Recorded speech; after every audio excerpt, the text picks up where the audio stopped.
should we secure our borders before we enact immigration reform legislation?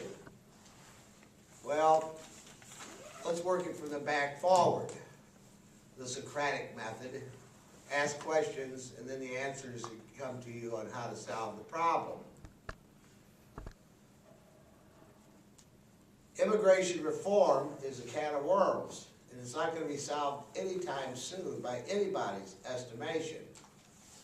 You have a question, what do you mean by reform? Being stricter or being more liberal?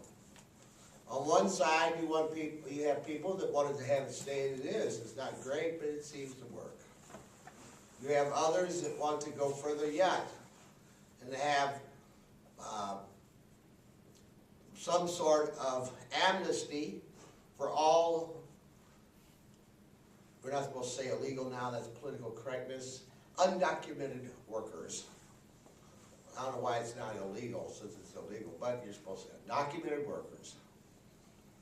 And then there are others that would like to have the door slammed permanently for at least a time until the whole thing settles down, remove the illegals, and that alone is enough to cause a tremendous debate.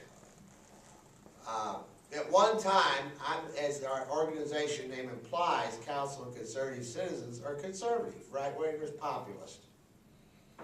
And at one time, the liberal dream was to have a green society,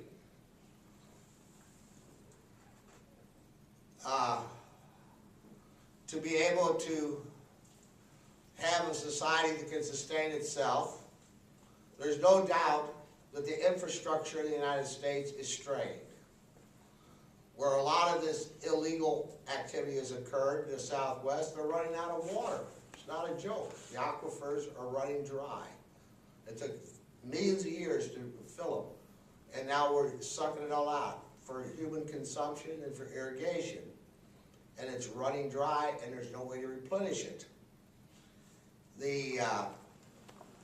The money to keep the whole system running is crashing.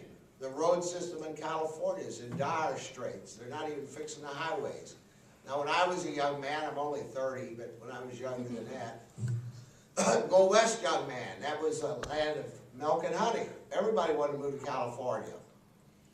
But today, people can't, feet don't fail me now as they leave the state. The state's collapsing. Even with Arnie, our governor, he couldn't stave off the collapse. And recently, within the last 4 or 5 days, Los Angeles County, which is huge, got a bigger population than the state of Missouri, their county supervisor, don't forget the majority of their voters are Hispanic, a Democrat, was on air 4 days ago with a plea from, as the county supervisor of Los Angeles County, do something, give us money. This is costing us, not millions, billions, to educate all these children that are coming up here, and it's all being loaded on us. The welfare and education and hospitals are collapsing. They don't have the money. And to me, it was astounding it's gone this far that the supervisor of Los Angeles County would spell this out. This is supposed to be a big secret. We're not supposed to know this kind of stuff, folks. And when all of a sudden it becomes so dire and dramatic that they are pleading for somebody to do something. So you can see the quagmire that's going to come about with any kind of, quote, reform. Do we mean that we're going to strengthen our borders, protect us? Don't forget, the primary purpose of the federal government, when our forefathers founded this government, was to protect the states and the citizens. Well, we can go over there and protect the borders between Iraq and their neighbors and Afghanistan and their neighbors, but we're seen to be incapable with the most powerful and technically advanced military the world's ever seen to protect our own borders. And we're not just talking about immigration, when we're talking about border control. It goes far beyond that. And the dramatic adverse impact it's having on the United States is just, it is our single biggest problem next to employment. We had money and had jobs, but it all ties in together. Why is our economy so bad? Well, the reason our economy is so bad is we shipped all of our jobs to other countries to help them. Mexico has a lower unemployment rate than the United States. Did you know, how many people in here know this? St. Louis was once a majestic city. When I was a young man, got out of the wars in Nam, I worked my way through college and law school at General Motors, first as a clerk and then as an engineer. You know St. Louis, Missouri and its environs, we're the second largest automobile producing city in the United States next to Detroit. How many of you knew that? 32,000 auto workers were here. Good paying jobs. Today equivalent to making $25, $30 an hour. Even the guys on the assembly line, the union workers. They paid for my education when I went to law school. That's the kind of contract, and people could have 2 homes, one out in the country. Well, how many's left? Would anybody here like to guess how many are left in St. Louis, auto workers? 800 out at Winsville. All the Mercuries used to be built at Ford plant in Hazelwood. At General Motors, where I worked, all the Corvettes were made. The Chevrolet passenger cars. We were the second largest at Natural Bridge Union, where my father worked and retired from the Depression, and then retired in the early 70s, and where I left in 1969, after I got graduated from law school and passed the bar. We were the largest automobile assembly plant in the world, next to Volkswagen in Germany. Volkswagen was larger, but we were the second. This was mighty St. Louis, the largest breweries in the United States. Not just Anheuser-Busch, even that's gone now. InBev, a Brazilian and Belgian companies bought it. We were the largest producer of fighter airplanes. Where did this all go to? Well, we've allowed the fat cats to send it abroad. Why? For the almighty dollar. Who's resulted with you are the ones, and me, and our families, and our community, we suffer from it. So our jobs are gone. Who wants all this immigration that comes in? The working people? No. Their unions won't even stand up for them anymore. Who wants it? The big guys that want the cheap labor. That's who wants it. And the Democrats wanted to keep them in power. And they're not unabashedly ashamed to tell you that. They wanted to keep in power.